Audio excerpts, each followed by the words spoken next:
सारी अटकलों पर विराम लगाते हुए तृणमूल सुप्रीमो ममता बनर्जी ने बीजपुर विधायक सुबोध अधिकारी पर आस्था जताई। 2026 के विधानसभा चुनाव में सुबोध अधिकारी को फिर से बनाई तृणमूल उम्मीदवार के रूप में उनके नाम की घोषणा होते ही तृणमूल कार्यकर्ता उल्लास से फट पड़े। कहीं हरे रंग से अबीर खेली गई तो कहीं पटाखे फोड़े गए। हमारे माननीय नेत्री तथा मुख्यमंत्री ममता बंद्योपाध्याय के धन्यवाद জানাই कि আমাকে পুনরায় বিবেচনা করার প্রার্থী হিসাবে। আমাদের অল ইন্ডিয়া তৃণমূল কংগ্রেসের জেনারেল সেক্রেটারি আমাদের সেনাপতি অভিষেক বন্দ্যোপাধ্যায়কে আমি আন্তরিকভাবে ধন্যবাদ অভিনন্দন জানাই।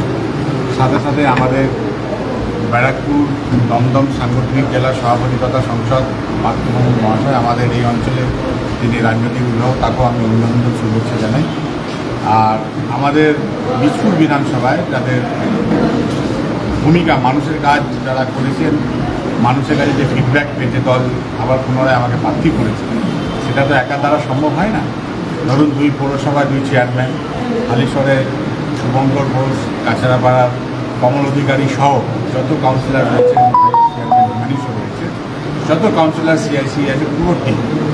আর আমাদের বিএলএ 2 থেকে শুরু করে আমাদের যারা সভাপতি রয়েছে 2 টার্মের সভাপতি খোকন তালুকদার, সাথে রয়েছে আমাদের কবি সরকার সহ মহিলাদের সভাপতি রয়েছে, আমাদের যুব সভাপতি রয়েছে, সকল স্তরের কর্মীরা এক একটা হয়েছে মানুষের আমরা কাজ করেছি, পরিষেবা দিতে পারি।